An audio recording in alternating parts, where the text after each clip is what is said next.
Sejam bem-vindos novamente em mais uma gravação do nosso canal Despertar. Eu, Ricardo Assunção, agradeço a presença de todos. E hoje, na parte 2 do nosso estudo da Lei da Atração, falaremos sobre alguns aspectos diferenciados que não abordamos ontem. Hoje iniciamos com o aspecto do hábito. Ontem falamos alguma coisa sobre hábito e a gente bem sabe o que seja hábito. É um processo bem complexo no contexto de crescimento espiritual, porque os hábitos são ações repetitivas que nos tornam próximos ao avanço de conhecimento ou à manutenção destes. São experiências que nós muitas vezes temos dificuldade de modificar. No processo da lei da atração, esse aspecto é muito trabalhado. A avaliação dos nossos hábitos precisa ser algo muito bem feito. Nós precisamos avaliar cada pensamento, cada atitude e ver o que isso tem promovido, ações efetivas de progresso, de crescimento na nossa vida como um todo. Não estou falando no aspecto só material, eu estou falando no aspecto também espiritual, principalmente. Aquela passagem que o Cristo falava: buscar o reino de Deus e tua justiça e tudo mais vos acontecerá. É o processo de nós melhorarmos espiritualmente como um todo e a partir daí vermos a melhoria desse aspecto espiritual influenciar no corpo físico. Na lei da atração a gente tem uma palavrinha nova que muitos já sabem, mas que muitos se perguntam. Eu fui questionado sobre essa palavra. O que é se ressignificar, Ricardo? Ressignificar é redefinir conceitos antigos.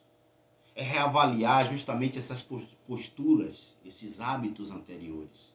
É melhor elucidar aquilo que nós fazíamos, tirando explicitamente, identificando explicitamente aquilo que foi, como a gente falou ontem, uma parábola, precisa ficar claro na minha mente.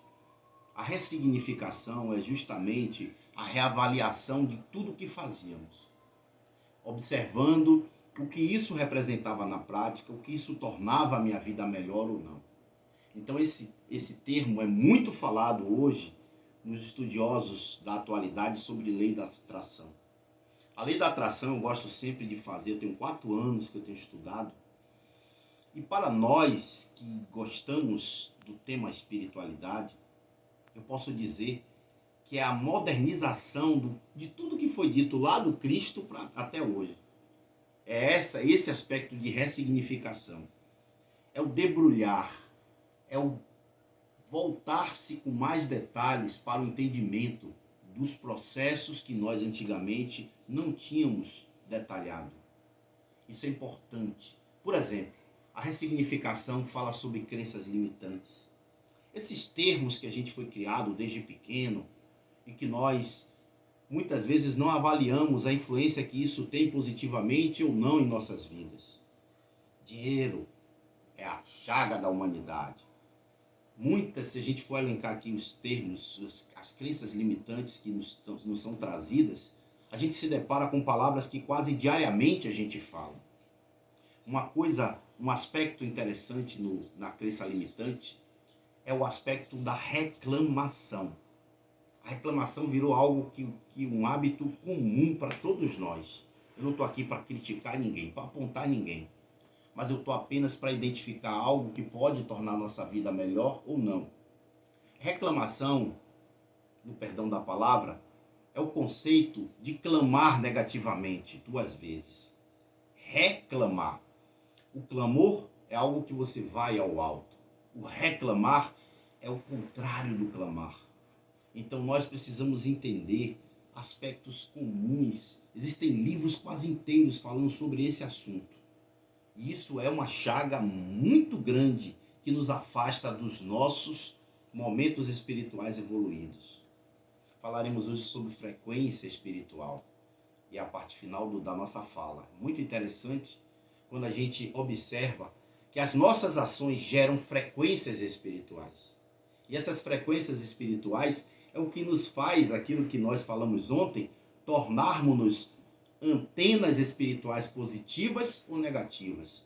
Quando a gente diz assim, aquela pessoa parece que é um mar de coisas ruins, tudo de mal acontece com aquela pessoa. Ou aquela pessoa é um imã de prosperidade. Por que uma coisa ou outra?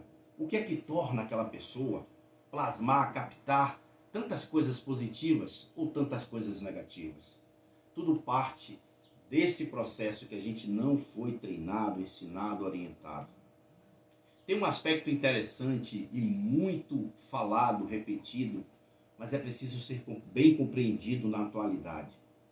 A lei da atração fala do aspecto de gratidão, que eu confesso a vocês, foi dos aspectos, dos assuntos mais interessantes dos meus quase 5 anos que eu leio sobre isso. A gratidão, ela tem um aspecto fantástico. A gratidão faz a gente rever conceitos que a gente não tinha revisto antes. A gratidão, a gente percebe que estamos envolvidos em processos de milagres diários. Esse termo antigo que a gente não sabia exatamente como conceituar. A gratidão, ela inicia quando nós abrimos os olhos e a gente percebe o milagre da vida se concretizando nos nossos dias. A gente não tinha essa noção. A gratidão nos faz ver que vivemos nos bálsamos divinos através do nosso alimento, da nossa moradia, através do convívio familiar. Não precisamos perder para valorizar. E quando o aspecto da lei da atração diz, seja grato pelo que você já tem, pelo que você tem em mãos e você não percebe. É o teu carro velho que você acha, meu Deus, por que não chega um novo?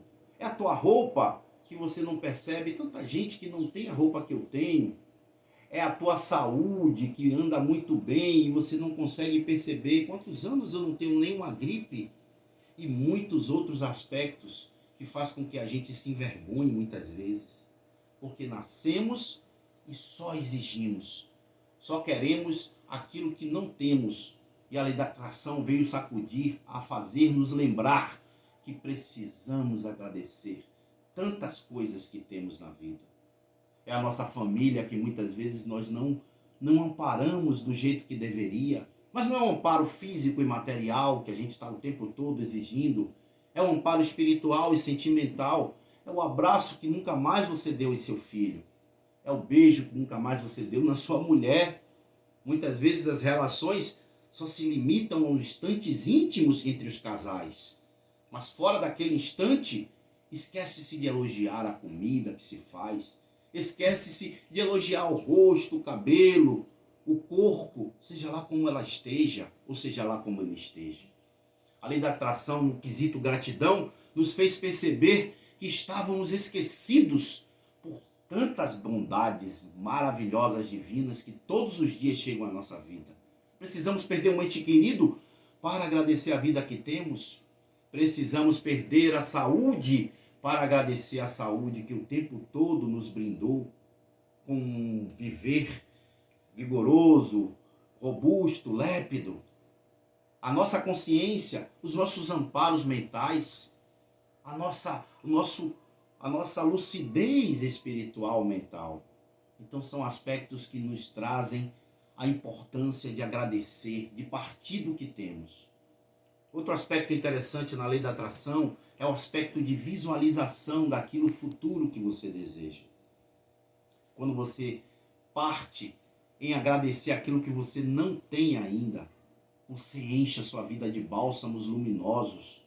Você antecipa aquilo que você deseja. Tudo na terra, a mesa, esse celular que está gravando, a roupa que me veste, antes de visualizar, antes de materializar tudo, foi criado um esboço na mente, que foi transferido para o papel e materializado na prática. É isso que a lei da atração orienta a gente. A visualização daquilo que nós desejamos, de forma intensa, perseverante. Mas, Ricardo, você pode me dizer, é difícil visualizar? É difícil eu querer e não ter? E ter que visualizar de uma forma que eu veja aquilo acontecer em minha vida. Concordo com vocês. Mas a proposta não é imediata. A proposta é uma perseverança, A proposta é um aprendizado primeiro dos métodos para depois tornar-se uma realidade na nossa prática diária. Livrar-se, como disse, iniciei o nosso vídeo, dos hábitos antigos e incorporar hábitos novos, dentro dos seus limites. Mas lembrar-se sempre que você precisa refazer momentos que não são bons por momentos que vão te trazer aquilo que você deseja. Para finalizar, nós queríamos trazer informações em relação a frequências espirituais. Frequências que trazem na insistência, na perseverança, frequências que trazem bom ânimo ou que trazem malogro, aspectos ruins na nossa vida. Que frequências são essas? Os pensamentos que nós geramos, eles são responsáveis por criação de frequências espirituais que são identificadas inclusive na física quântica. Que frequências são essas? São elementos que fazem com que nós, que somos antenas espirituais, somos centelhas divinas, como no primeiro item, no primeiro vídeo que fizemos, se colocarmos equipamentos da física, conseguirá ver a geração de energia que sai do nosso corpo, como nossos chakras, como as nossas auras, que são identificadas através de equipamentos, de aparelhos. Nós já sabemos disso. E essas frequências são geradas através dos pensamentos que norteiam a nossa mente. Lembra que eu falei ontem? Que nós temos como debelar alguns e abraçar outros? Então esses pensamentos, quando são vertidos, eles são transformados em frequências.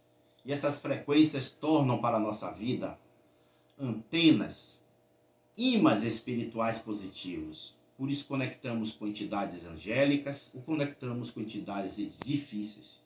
Isso depende do que o meu coração está cheio. Eu queria apenas dizer a vocês que pensamentos como orgulho e desprezo geram 175 Hz, uma frequência muito baixa. Ofensa e culpa gera 30 Hz, baixíssimo. Ansiedade e medo, 100 Hz, muito baixo. Raiva e ódio, 50 Hz, muito baixo também. Vergonha, pasmem, 20 Hz. Por isso as mamães advertiam tanto as crianças em relação a esse sentimento, né? É um sentimento que não é muito valoroso. Por outro lado, quando nós identificamos sentimentos mais elevados, sentimentos mais positivos, nós verificamos o crescimento das nossas frequências, a elevação das nossas vibrações. E eu vou finalizar com 7 delas que são maravilhosas. Coragem e afirmação, 200 Hz. Verdade, olha a necessidade de sermos verdadeiros, 250 Hz. Otimismo, a necessidade de estarmos quase sempre, na grande maioria das vezes, identificando que o copo está quase cheio, em vez de dizer que ele está vazio. O otimismo, ele gera 310 Hz. Perdão, que é tão falado, vamos ter um trabalho especificamente sobre o perdão. Gera 350 Hz. Serenidade, aquilo que Jesus tinha tanto, quando ele era chamado às críticas, chamado às lutas, colocado espezinhado, empurrado, como se fosse um momento infeliz para que ele caísse naquelas armadilhas. Jesus tinha serenidade, porque ele tinha 540 Hz de vibração. Felicidade e paz, 600 Hz. E a autoiluminação e a iluminação, ele vai de 700 a 1000 Hz. Logicamente vocês podem perguntar, para que isso, Ricardo? Quando nós geramos esses bons sentimentos, essa elevação de frequência vibracional, nós nos tornamos esse imã de prosperidade em todos os aspectos.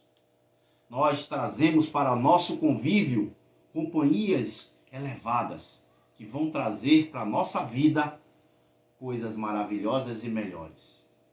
Mas hoje eu vou ficar por aqui. Amanhã tem a parte 3 que a gente vai continuar falando dos chakras.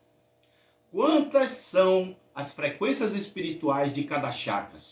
Chakras esses que são pontos energéticos que todos os seres humanos têm, do ateu ao espiritualizado, e que geram frequências espirituais que são capazes de manter a sua vida de uma forma equilibrada, de uma forma vigorosa, desenvolvendo as capacidades às quais você veio realizar. Hoje, nós nos estendemos um pouco, mas ficaremos por aqui e convidamos você agora a uma prece final, onde nós agradecemos a inspiração bondosa dos amigos que aqui nos sustentam, expressamos essas informações sobre a forma de elucidações novas, sobre a forma de transformar as nossas vidas em algo melhor, e aqueles que nos assistem, Pai, nós agradecemos pela presença deles e queremos, com a inspiração divina, oferecer essas informações a ponto de melhorar os seus momentos espirituais, de lhe fazer levantar a cabeça e identificar que quando nós nos esclarecemos, nossa vida melhora. Quando nós transformamos a bondade de Deus, a iluminação divina, em vida bem-aventurada, a nossa encarnação melhora. Fica conosco, Mestre Jesus, e é isto que nós desejamos a cada vídeo. A tua presença, a tua luz, a tua inspiração. Que a paz de Deus nos concite hoje e sempre. Amém. Despertai. Despertar. Obrigado.